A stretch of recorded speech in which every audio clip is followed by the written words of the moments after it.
أعوذ بالله من الشيطان الرجيم بسم الله الرحمن الرحيم وجاءوا على قميصه بدم كذب قال بل سولت لكم أنفسكم أمرا فاصبر جميل والله المستعان على ما تصفون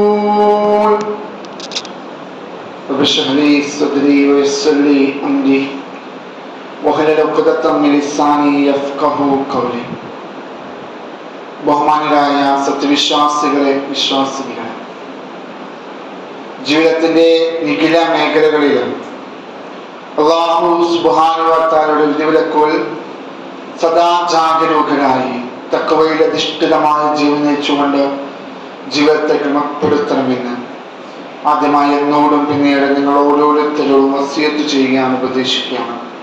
അല്ലാഹു സുബ്ഹാനഹു വ തആല നമ്മയോട് ഒരുമിച്ച് കൂട്ടിയതുപോലെ അവന്റെ ജന്നാത്തുൽ ഫിർദൗസിൽ റയ്യാൻ എന്ന കവാടത്തിലൂടെ പ്രവേശിപ്പിക്കുമാറാവട്ടെ. അല്ലാഹു നമ്മുടെ റമളാൻ സ്വീകരിക്കുകയും നാളെ പരലോകത്ത് അനുകൂലമായി സാക്ഷി പറയുന്ന കൂട്ടത്തിൽ ഉൾപ്പെടുത്തി അനുഗ്രഹിക്കുകയും ചെയ്യുമാറാവട്ടെ. അടുത്ത ആഴ്ചകളിൽ നമ്മുടെ മക്കളുടെ റിസൾട്ട് വരികയാണ്. 9ാം ക്ലാസ് വരെയുള്ള കുട്ടികളുടെ റിസൾട്ട് ഇന്ന് വന്നു. SLC +2 വിദ്യാർത്ഥികളുടെ റിസൾട്ടാണ് വരാൻ പോകുന്നത്. റിസൾട്ടിനായി കാത്തിരിക്കുന്ന എല്ലാ വിദ്യാർത്ഥികൾക്കും കൃത്യമായ വിജയാശംസകൾ നേരുകയാണ്. രക്ഷിതാക്കളായ നമ്മൾ ആലോചിക്കേണ്ട വളരെ മർമ്മപ്രധാനമായ ചില കാര്യങ്ങളാണ് ഈ ഖുതുബയിലൂടെ ഉദ്ദേശിക്കുന്നത്. നമ്മുടെ മക്കളെ നാം A+ന്റെ തുലാസിലാണോ അളക്കുന്നത്? നമ്മുടെ മക്കൾക്ക് ഫുൾ A+ ലഭിച്ചില്ല എന്നൊറ്റൊരു കാരണത്താൽ ആ മക്കളെ അവരുടെ മനസ്സിനെ വേദനിപ്പിക്കുന്ന ഒരു വാക്ക് എന്നിൽ നിന്ന് വന്നു പോകുന്നുണ്ടോ? ആ A+ ഇല്ലാത്തത് കൊണ്ട് നമ്മുടെ മക്കൾക്ക് ജീവിതത്തിൽ തന്നെ തോറ്റുപോയി എന്നൊരു ചിന്തയാണോ രക്ഷിതാക്കളായ നമുക്കുള്ളത്? A+ന്റെ ഫ്ലെക്സുകളും മൊമെന്റുകളും നാട്ടിലും സോഷ്യൽ മീഡിയയിലും നിറയുമ്പോൾ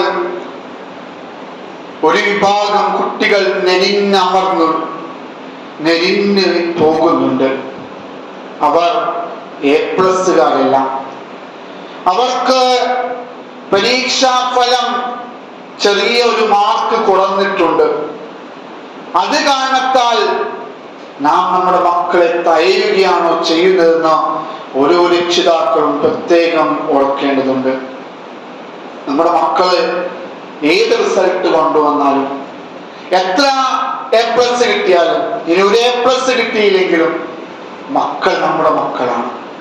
അവരെ കണ്ടറിഞ്ഞ് അവരെ പരിഗണിക്കുക എന്ന് പറഞ്ഞത് നമ്മുടെ ഏറ്റവും ഇമ്പോർട്ടൻ്റ് ആയ കാര്യമാണെന്ന് നാം മനസ്സിലാക്കണം. നാം അവർക്ക് A+ കിട്ടിയില്ലെങ്കിൽ നിനക്ക് കാണിച്ചു തരാമെന്നാണ് നമ്മൾ പറയുന്നതെങ്കിൽ, നാം പത്രമാധ്യമങ്ങളിൽ ദൃശ്യമാധ്യമങ്ങളിൽ കണ്ടുകൊണ്ടിരിക്കുന്ന ആത്മഹത്യകൾ, അത് നമുക്കും ഒരു വലിയ ചൂണ്ടുപലകയാണ്, വലിയൊരു താക്കീതാണ്. നമ്മുടെ മക്കൾ ദുർബലരാണ്. നമ്മുടെ മക്കളുടെ മനസ്സ് വളരെയധികം ദുർബലമായ മനസ്സാണ്. അവർക്ക് ധൈര്യവും നൽകേണ്ടത് രക്ഷിതാക്കളായ നമ്മളാണ്. അവർക്ക് എത്ര മാർക്ക് കിട്ടിക്കോട്ടെ, അവളുടെ റിസൾട്ട് വരുമ്പോ നെഞ്ചോട് ചേർത്ത് യു ആർ ബ്രില്യന്റ് എന്ന് പറയാൻ നമുക്ക് കഴിയുമെങ്കിൽ, ആ ഒരു മാർക്ക് നമുക്ക് സോഷ്യൽ മീഡിയയിലൂടെ സ്റ്റാറ്റസ് വെക്കുവാൻ സാധിക്കുമെങ്കിൽ, അവിടെയാണ് നാം യഥാർത്ഥ രക്ഷിതാക്കളായി മാറുന്നത്. അല്ലാതെ ഒരു A+ന്റെ പേരിൽ നമ്മുടെ മക്കളെ നാം ഏതെങ്കിലും അർത്ഥത്തിൽ അവരെ വേദനിപ്പിക്കുകയാണെങ്കിൽ അത് നമുക്ക് ജീവിതത്തിൽ നിരാശയുടെ വേദനയുടെ ആയക്കടലിലേക്കാണ് നമ്മെ കൊണ്ടുപോവുക. അതുകൊണ്ട് അവരെ ചേർത്ത് പിടിക്കുകയാണ് വേണ്ടത്. സ്നേഹം കൊടുത്തുകൊണ്ടേ നമുക്ക് നമ്മുടെ മക്കളെ വളർത്തുവാൻ സാധിക്കുള്ളൂ. നമ്മളെ സ്നേഹിക്കുന്നവരെ മാത്രമേ എല്ലാവർക്കും ഇഷ്ടമുള്ളൂ. ഒരിക്കൽ പ്രവാചകന്റെ അടുത്തേക്ക് ഒരു കട്ടറബിയായ ഒരാൾ വരികയാണ്. പ്രവാചകന്റെ അടുത്ത് ഹസ്സനും ഹുസൈനും പ്രവാചകന്റെ തോളിലും പ്രവാചകനും മുഖക്കുകയും പ്രവാചകനും ഹസ്സനും ഹുസൈനും തമ്മിൽ വലിയ രീതിയിലുള്ള കളികളിൽ ഏർപ്പെടുകയും ചെയ്ത സമയത്ത് ആ അറബി പറയുകയാണ്, എനിക്ക് 16 മക്കളുണ്ട്, പക്ഷെ ഞാൻ ഇതുവരെ ഒരു കുട്ടിയെയും ഞാൻ ഉമ്മ വെച്ചിട്ടില്ല എന്ന് വലിയ ഗർവോടെ അഹങ്കാരത്തോടെ പെരുമയോടെ പറയുകയാണ്. അപ്പോ പ്രവാചകൻ പറഞ്ഞൊരു വാക്കുണ്ട്, നിന്റെ മനസ്സിൽ നിന്ന് അല്ലാഹു ആ ഒരു കരുണയുടെ അംശം നീക്കിയതിൽ ഞാൻ എന്ത് ചെയ്യാനാണ്? കരുണ പറ്റിയതിൽ ഞാൻ എന്ത് ചെയ്യാനാണ്? കുട്ടികളെ സ്നേഹിക്കുക, കുട്ടികൾക്ക് സപ്പോർട്ട് ചെയ്യുക, കുട്ടികളെ ഏറ്റെടുക്കേണ്ട സമയമാണിത്. പ്രിയ വിദ്യാർത്ഥികളോട് പറയാനുള്ളത്, നാം മനസ്സിലാക്കേണ്ടത്, നാം വളരെയധികം മഞ്ചദ്ദവചത എന്നതാണ്. നമുക്ക് പറ്റുന്നതിന്റെ പരമാവധി നമ്മൾ പഠിച്ചിട്ടുണ്ട്. നമുക്ക് എല്ലാ അർത്ഥത്തിലും നമ്മുടെ ജീവിതത്തിൽ വിജയിക്കാനുള്ള എല്ലാ രീതിയിലുള്ള മാർക്ക് നമുക്ക് ലഭിക്കും. കേവലം മാർക്കിലല്ല നമ്മൾ കാര്യമാക്കേണ്ടത്. നമ്മുടെ രക്ഷിതാക്കൾക്ക് നമ്മളാണ് അവരുടെ ഏറ്റവും വലിയ നിധി, സമ്മാനം എന്ന് പറഞ്ഞത്, സർട്ടിഫിക്കറ്റുകളല്ല. അതുകൊണ്ട് നമുക്ക് നമ്മളില്ലാത്തൊരു വീട് ആ രക്ഷിതാക്കൾക്ക് ആവശ്യമില്ല. അതുകൊണ്ട് നമുക്കിനി വേറെ വലിയ വഴികളുണ്ട്. ക്രിസ്തുവിനെ തോറ്റുപോയി എന്ന് വിചാരിച്ച് നമ്മുടെ ജീവിതം അവസാനിപ്പിക്കേണ്ടതല്ല. നമുക്കിനി കുറെ വാതിലുകൾ തുറന്നു ലഭിക്കുകയാണ്. വ്യത്യസ്തമായ കോഴ്സുകൾ നമുക്ക് ലഭിക്കും. നമ്മൾ എന്തിനാണ് പേടിക്കുന്നത് മക്കളെ? നമുക്ക് എല്ലാ അർത്ഥത്തിലും വിജയത്തിൽ സന്തോഷിക്കുവാനും പരാജയത്തിലും നമുക്ക് ക്ഷമയോടുകൂടി ഇടപെടുവാൻ നമുക്ക് സാധിക്കേണ്ടതുണ്ട്. കാരണം പരാജയം എന്നത് വിജയത്തിലേക്കുള്ള ചവിട്ടുപടിയാണ്. നാം ലോകത്തെ ഏത് വലിയ വ്യക്തികൾ എടുത്തു നോക്കിയാലും നമുക്ക് കാണാൻ കഴിയുക, അവരെല്ലാം പരാജയപ്പെട്ട് അവസാനം ജീവിതം അവസാനിപ്പിക്കേണ്ടി വരുമെന്ന് ചിന്തിച്ച സമയത്ത് പുനർജീവിപ്പിച്ചുകൊണ്ട് വിജയത്തിലേക്ക് വന്ന ആളുകളാണ്. അതുകൊണ്ട് നമുക്ക് എല്ലാ അർത്ഥത്തിലും നമുക്കും വിജയത്തിന് വേദിയുണ്ട്. നമ്മുടെ തെറ്റുകൾ മനസ്സിലാക്കി, നമ്മുടെ മാർക്ക് കുറഞ്ഞ സബ്ജക്റ്റുകൾ മനസ്സിലാക്കി നമുക്ക് എക്സാമുകൾ എഴുതാനും പഠിക്കുവാനുള്ള അവസരമുണ്ട്. ഏതെങ്കിലും ആരെങ്കിലും പറയുന്ന A+ന്റെ മേനി നടിക്കുന്ന വർത്തമാനങ്ങളിൽ നാം ഒരിക്കലും പെട്ടുകൂടരുത് എന്ന് വിദ്യാർത്ഥികളോട് വളരെ സൗമ്യമായി അറിയിക്കുകയാണ്. അതുകൊണ്ട് നാം നമ്മുടെ മക്കളെ ഏറ്റെടുക്കണം. പ്രവാചകൻ മുഹമ്മദ് മുസ്തഫ സല്ലല്ലാഹു അലൈഹി വസല്ലമ മക്കൾക്ക് വേണ്ടി പ്രാർത്ഥിച്ചിരുന്നതായി നമുക്ക് കാണാൻ കഴിയും.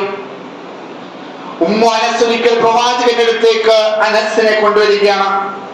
എന്നിട്ട് ഉമ്മു അനസ് പറയാണ്, യാ റസൂലല്ലാഹ്, ഹാദാ ഉനൈസ് ഇബ്നി അതൈതുക ബിഹി യഖ്ദുമുക ഫദ്ഉല്ലാഹ ലഹു. അല്ലാഹുവിന്റെ റസൂലേ, ഇതെന്റെ മകൻ അനസാണ്, താങ്കൾക്ക് സേവനങ്ങൾ ചെയ്യാൻ വേണ്ടി ഞാൻ അവനെ കൊണ്ടുവന്നിരിക്കുകയാണ്. ഫദ്ഉല്ലാഹു ലഹു, അല്ലാഹുവിനോട് അവന് വേണ്ടി താങ്കൾ പ്രാർത്ഥിക്കുക. അങ്ങനെ ആ പ്രാർത്ഥന അല്ലാഹുവിന്റെ റസൂൽ പഠിപ്പിക്കുകയാണ്. അല്ലാഹുമ്മ അക്സിർ മാലഹു വവലദഹു, അല്ലാഹുവേ അവന് സമ്പത്തും സന്താനങ്ങളും വർദ്ധിപ്പിച്ച് നൽകണമേ എന്ന് നമ്മുടെ മക്കൾക്ക് വേണ്ടി നമുക്കും പ്രാർത്ഥിക്കാൻ കഴിയേണ്ടതുണ്ട്.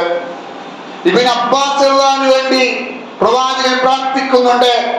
അല്ലാഹുമ്മ ഫഖഹു ഫിദ്ദീൻ വഅല്ലിംഹു തഅവീൽ, അല്ലാഹുവേ നീ ഇബ്നു അബ്ബാസിനെ ദീനിൽ അവഗാഹമുള്ളവനാക്കണമേ, അവനെ അത് വിശദീകരിച്ചു കൊടുക്കാനുള്ള കഴിവ് നൽകി നല്ല ഫുഖഹായി നല്ലൊരു പണ്ഡിതനാക്കി മാറ്റണമേ എന്ന്.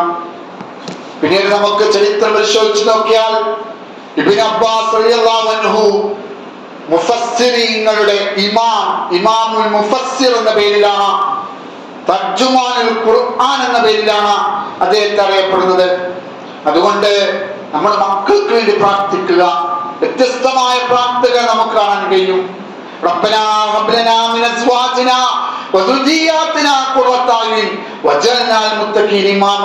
ഇതിനേക്കാൾ വലിയൊരു പ്രാർത്ഥന എന്താണ്?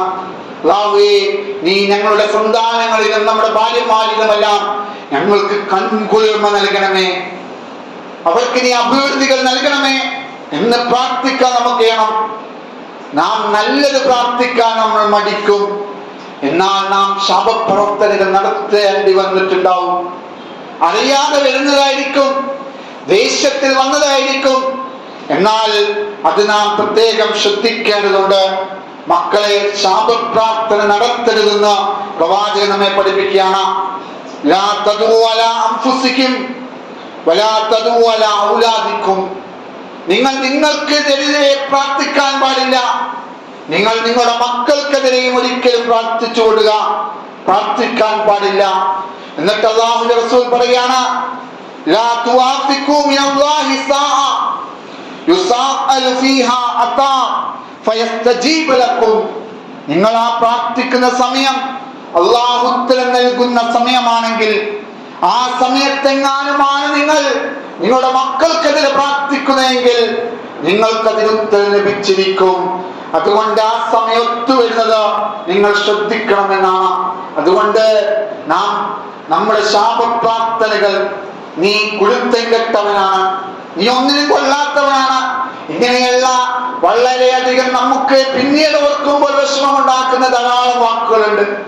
ആ വാക്കുകൾ നമ്മൾ അറിയാതെ നമ്മുടെ മക്കളോട് നമ്മൾ പറയാറുണ്ട്. അത് പറയാൻ പാടില്ല. പ്രവാചകൻ പറയുന്നുണ്ട്, 3 ആളുകളുടെ പ്രാർത്ഥനയ്ക്ക് ഉത്തരം ലഭിക്കുകയും ചെയ്യും. അതിലൊന്ന് ദഅവത്തുൽ മദ്ലൂമാണ്, മർദ്ദിതൻ. ആ മർദ്ദനം സഹിക്കാൻ കഴിയാതെ ആ അക്രമിക്കെതിരെ പ്രാർത്ഥിക്കുന്ന ഒരു പ്രാർത്ഥനയാണത്. രണ്ടാമത്തത് ദഅവത്തുൽ മുസാഫിറാണ്. ഒരു യാത്രക്കാരൻ ആ യാത്ര ചെയ്യുവാനുള്ള എല്ലാ വിധത്തിലുള്ള സാഹചര്യങ്ങൾ നഷ്ടപ്പെട്ട് ആ ജീവിതത്തിന്റെ വഴിയിൽ ഇങ്ങനെ സ്തംഭിച്ചു നിൽക്കുമ്പോഴുള്ള പ്രാർത്ഥനയാണത്.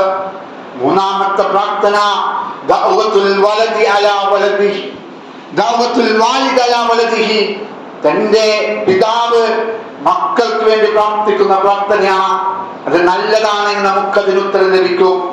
ഇനി അതല്ല, ശാപപ്രാർത്ഥനയാണെങ്കിലും അതിനും ഉത്തരം ലഭിക്കുമെന്ന് നമ്മൾ അറിയണം. നാം ഖത്തർ ഖുർആൻ റേഡിയോയിൽ വന്ന ഒരു സ്ത്രീയുടെ അമ്പരിപ്പിക്കുന്ന ഒരു ചോദ്യം നമ്മൾ കേട്ടിട്ടുണ്ടാവും. ഞാൻ എൻ്റെ മകനെതിരെ, അവനത് സംഭവിക്കുന്നത് പോലെ ഞാൻ അവന് വേണ്ടി പ്രാർത്ഥിച്ചു, അവനെതിരെ പ്രാർത്ഥിച്ചു, അവന്റെ ആ തെറ്റായ ജീവിതത്തിൽ ഞാൻ വല്ലാതെ മനംനൊന്തു, എനിക്ക് സഹിക്കാൻ കഴിയുന്നില്ല. അങ്ങനെ ഞാൻ എൻ്റെ മകനെതിരെ പ്രാർത്ഥിക്കുകയും പ്രാർത്ഥന ഏറ്റു എന്ന് തോന്നുമാർ അപ്രതീക്ഷിതമായി ഒരു അപകടത്തിൽ എൻ്റെ മകൻ മരണപ്പെടുകയും ചെയ്തു. അപ്പോൾ ഞാൻ ഇങ്ങനെ പ്രാർത്ഥിച്ചുപോയി. ആ ഒരു മോശമായ വഴിയിലൂടെ ജീവിച്ചു കൊണ്ടിരിക്കുന്ന മകനെതിരെ പ്രാർത്ഥിച്ചു, പടച്ചവനെ ഈ കോലത്തിൽ അവൻ ഇനിയും ഇങ്ങോട്ട് വരാൻ ഇടയാക്കരുത് എന്നതായിരുന്നു. അങ്ങനെ അവസാനം ആ പ്രാർത്ഥനയ്ക്ക് കുറച്ച് സമയങ്ങൾക്കുള്ളിൽ ഹോസ്പിറ്റലിൽ നിന്ന് കോൾ വരികയാണ്, നിങ്ങളുടെ മകൻ ഇതാ ഒരു അപകട മരണത്തിൽ ദാരുണമായി മരണപ്പെട്ടിരിക്കുന്നു എന്ന്. ജീവിത യാഥാർത്ഥ്യങ്ങളാണത്. അതുകൊണ്ട് നാം ക്ഷമിക്കുക എന്നതാണ് ഇതിന് പോംവഴി. നമ്മുടെ മക്കളാണെന്നൊരു ബോധത്തിൽ, നമ്മുടെ കരളിന്റെ കഷ്ണങ്ങളാണ് എന്ന ബോധത്തിൽ, എന്ന ബോധത്തിൽ നാം നമ്മുടെ മക്കൾക്ക് വേണ്ടി എല്ലാ അർത്ഥത്തിലും വിട്ടുവീഴ്ച ചെയ്യുകയാണ് വേണ്ടത്. നാം നമ്മുടെ മക്കളെ ശപിക്കുന്നത് എന്നതാണ്. ഒരു മനുഷ്യൻ, ഒരു മുഅ്മിൻ ആരെയെങ്കിലും ശപിക്കുന്നെങ്കിൽ അത് അവനെ കൊല്ലുന്നതിന് തുല്യമാണെന്നാണ് പഠിപ്പിച്ചത്. കൊല്ലുന്നത് നമുക്ക് ഇഷ്ടമല്ലെങ്കിൽ ശപിക്കാനും പാടില്ല. മലയാളത്തിൽ ഒരു വാക്കുണ്ട്, അടം പറ്റുന്ന വാക്ക്. ആ ഒരു വാക്ക് വന്നത് എങ്ങനെയാണ്? ഒരു വാക്ക് പറഞ്ഞു കഴിഞ്ഞാൽ ആ വാക്ക് അതേപോലെ സംഭവിക്കുന്ന ഒരവസ്ഥ. അതുകൊണ്ട് ലൈസൽ മുഅ്മിൻ ബിത്ത്ആൻ വലാ ലഅ്ആൻ. ഒരു മനുഷ്യൻ, ഒരു സത്യവിശ്വാസി ശപിക്കുന്നവനോ ശകാരിക്കുന്നവനോ ആകാൻ പാടില്ല. നാം ആലോചിച്ചു നോക്കണം, നൂഹ് നബിയുടെ മകൻ കൻആൻ. കൻആൻ ആരായിരുന്നു? സത്യനിഷേധികളിലെ ഏറ്റവും വലിയവനായിരുന്നു. ആ നൂഹ് നബി പോലും തന്റെ മകനോട് പറയുന്ന ഒരു വാക്കുണ്ട്, വഹിയ തജ്രി ബിഹിം ഫീ മൗജിൻ കൽ ജിബാൽ വനാദാ നൂഹ് ഇബ്നഹു വകാന ഫീ മഗ്സിൽ യാ ബുനയ്യ ഇർകബ് മഅനാ വലാ തകുൻ മഅൽ കാഫിരീൻ. മോനെ, ആ പർവ്വതങ്ങൾ പോലുള്ള തിരമാലകൾക്കിടയിലൂടെ ആ കപ്പൽ ഇങ്ങനെ സഞ്ചരിച്ചു കൊണ്ടിരിക്കുമ്പോ നൂഹ് നബി തന്റെ മകനെ വിളിച്ചുകൊണ്ട് പറയുകയാണ്, എന്റെ കുഞ്ഞുമോനെ, യാ ബുനയ്യ ഇർകബ് മഅനാ, മോനെ നീ ഞങ്ങളോടൊപ്പം കയറൂ, നീ ഒരിക്കലും സത്യനിഷേധികളോടൊപ്പം ആകരുത് എന്നാണ്. ആ ഒരു സമയത്ത് പോലും സത്യനിഷേധിയായ അക്രമിയായ തന്റെ മകന് വേണ്ടി ആ ഉപ്പ പ്രാർത്ഥിച്ചത് നമുക്ക് കാണാൻ കഴിയും. യൂസുഫ് നബിയെ പൊട്ടക്കിണറ്റിൽ എറിഞ്ഞ സമയമുണ്ട്. ആ സമയത്ത് യാക്കൂബ് നബി തന്റെ മക്കളോട് പറയുന്ന വാക്കുണ്ട്, ഫസ്ബിർ ജമീൽ, അല്ലാഹു എനിക്ക് ക്ഷമിക്കാനുള്ള കഴിവ് നൽകിയിരിക്കുന്നു. യൂസുഫിന്റെ കുപ്പായത്തിൽ കള്ളച്ചോര പുരട്ടി ആ മക്കൾ വന്നിരിക്കുകയാണ്, ഏട്ടന്മാർ വന്നിരിക്കുകയാണ്. അപ്പോൾ അല്ലാഹുവിന്റെ റസൂലായ യാക്കൂബ് നബി പറയുകയാണ്, വല്ലാഹുൽ മുസ്തആൻ അലാ മാ തസിഫൂൻ, നിങ്ങളുടെ മനസ്സൊരു കാര്യം ചെയ്യാൻ നിങ്ങളെ പ്രേരിപ്പിച്ചു, ഇനി നിങ്ങൾ അതിൽ ക്ഷമിക്കുക തന്നെ. നിങ്ങൾ പറഞ്ഞ കാര്യത്തിന് നിജസ്ഥിതി അറിയുന്നവൻ അല്ലാഹു മാത്രമാണ് എന്നെ സഹായിക്കാനുള്ളതെന്ന്. അഥവാ സ്വന്തം മകന്റെ ശരീരം, ആ കുപ്പായം, ചോര പുരണ്ട കുപ്പായവുമായി വന്ന തന്റെ സ്വന്തം മക്കളോട് പറയാണ്, ഫസ്ബിർ ജമിയ, നിങ്ങൾ നല്ല രീതിയിൽ ക്ഷമിക്കുക എന്ന്. പൊട്ടിത്തെറിക്കേണ്ട സമയം, എന്നാൽ യാക്കൂബ് നബി ക്ഷമയെ അവലംബിക്കുകയാണ് ചെയ്തത്. അത് ആ മക്കളിൽ തന്നെ വലിയ മാറ്റമുണ്ടാക്കുന്നു. അവർ തന്നെ പിന്നീട് മുസ്ലിമായി എന്ന് നമുക്ക് ഖുർആനിലൂടെ, ചരിത്രത്തിലൂടെ മനസ്സിലാക്കാൻ കഴിയും. അതുകൊണ്ട് മക്കളെ അകറ്റാനല്ല, അടുപ്പിക്കാനാണ് ശ്രമിക്കേണ്ടത്. യാക്കൂബ് നബി പിന്നീട് ഈ മക്കളോട്, എനിക്ക് ശേഷം നിങ്ങൾ ആരെയാണ് ആരാധിക്കുക എന്ന് ചോദിച്ചപ്പോ സത്യനിഷേധികളായിരുന്ന മക്കൾ പിന്നീട് പറയുന്ന വാക്കുണ്ട്, ഖാലൂ നഅ്ബുദു ഇലാഹക വഇലാഹ ആബായിക ഇബ്രാഹീം വഇസ്മാഈൽ വഇസ്ഹാഖ ഇലാഹൻ വാഹിദൻ വനഹ്നു ലഹു മുസ്ലിമൂൻ. ഞങ്ങൾ അങ്ങയുടെ ദൈവത്തെയാണ് ആരാധിക്കുക, അങ്ങയുടെ പിതാക്കളായ ഇബ്രാഹിമിന്റെയും ഇസ്മായിലിന്റെയും ഇസ്ഹാക്കിന്റെയും നാഥനായ ആ ഏക ദൈവത്തെയാണ് ഞങ്ങൾ കീഴ്പ്പെട്ട് കഴിയുന്നവരായിരിക്കും, മുസ്ലിമായിരിക്കും എന്ന് പറയുകയാണ്. അഥവാ യൂസുഫിനോടുള്ള അസൂയയിലാണ് ആ 10 മക്കളും കടുങ്കൈ ചെയ്തത്. പിതാവിന്റെ ആ സ്നേഹമസൃണമായ ആ ഇടപെടലാണ് യഥാർത്ഥത്തിൽ ആ മക്കളിൽ പോലും മാറ്റമുണ്ടാക്കിയത്. അതുകൊണ്ട് നമ്മുടെ മക്കളെ നെഞ്ചോട് ചേർത്ത് പിടിക്കുക. A+കൾ കുറയട്ടെ, അത് വീണ്ടും നമുക്ക് വാങ്ങാം. നമ്മുടെ മക്കളുടെ മനസ്സിന്റെ ഉള്ളിൽ നിന്നുള്ള ഒരു കണ്ണീര്, അത് നമ്മുടെ ജീവിതത്തെ തന്നെ ഇല്ലാതാക്കുന്ന കണ്ണീരായിരിക്കും, ദുഃഖത്തിലേക്ക് ആഴ്ത്തുന്ന കണ്ണീരായിരിക്കും. അതുകൊണ്ട് A+കളല്ല നമ്മുടെ കാര്യം. നമ്മുടെ കാര്യം മക്കൾ A+ ജീവിതത്തിൽ നേടുക എന്നതാണ്. നാളെ ലോകത്ത് യാ വൈലത്തനീ കുന്തു തുറാബ എന്ന് പറയുന്ന ആ ഒരു അവസ്ഥയിലേക്ക് നമ്മുടെ മക്കൾ മാറാൻ പാടില്ല. നമുക്കെപ്പോഴും നമ്മുടെ മക്കൾ ആ അഹ്ലൻ വസഹ്ലന്റെ ആളുകളായി മാറണം. ആ അല്ലാഹുവിന്റെ ആ അർശിന്റെ തണല് കിട്ടുന്ന മക്കളിൽ നമ്മുടെ മക്കൾ മാറണം. വലതും സ്വാലിഹിയദൂലഹു എന്ന പോലെ നമുക്ക് വേണ്ടി പ്രാർത്ഥിക്കുന്ന നല്ല മക്കളെ നമുക്കുണ്ടാക്കാൻ കഴിയണം. അബ്ദുല്ലാഹി ഇബ്നു മുബാറക്കിന്റെ ഒരു സംഭവം പറയുന്നുണ്ട്. മകനെ ഉപദേശിക്കാനായി, മകനെ കുറിച്ച് പരാതി പറയാനായി ഒരാൾ വരികയാണ്. ഒരു പിതാവാണ് വന്നത്. നിങ്ങൾ ഒന്ന് എന്റെ മകനെ ഉപദേശിച്ചാലും. അപ്പോ ആ സമയത്ത് ചോദിക്കുന്നുണ്ട്, അദഅഉതു അലൈഹി, നീ മകനെതിരെ ശാപപ്രാർത്ഥന നടത്തിയിരുന്നു എന്ന്. അവൻ തെറ്റ് ചെയ്യുന്നവനാണ്, തെന്മാടിയായി ജീവിക്കുന്നവനാണ്. എന്നിട്ട് ആ പിതാവിനോട് മുബാറക് ചോദിക്കുക, അബ്ദുല്ലാഹി ഇബ്നു മുബാറക് ചോദിക്കുകയാണ്, അദഅഉതു അലൈഹി, താങ്കൾ അവനോട് അവൻക്കെതിരെ ശവപ്രാർത്ഥന നടത്തിയിരുന്നു എന്ന്. അപ്പോൾ പിതാവ് പറഞ്ഞു, ഞാൻ അതെ.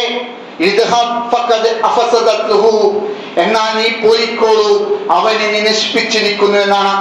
അതുകൊണ്ട് നമ്മുടെ മക്കളെ അറിഞ്ഞ് സ്നേഹിച്ച് മനസ്സിലാക്കി അവർ ചെയ്യുന്ന ചെറിയ തെറ്റുകളെല്ലാം അവർക്ക് പറഞ്ഞ് മനസ്സിലാക്കി കൊടുത്ത് അവരെ നമ്മുടെ കരളിന്റെ കഷ്ണമായ ആ നമ്മുടെ മക്കളെ ചേർത്ത് പിടിക്കാൻ നമുക്ക് ചെയ്യണം.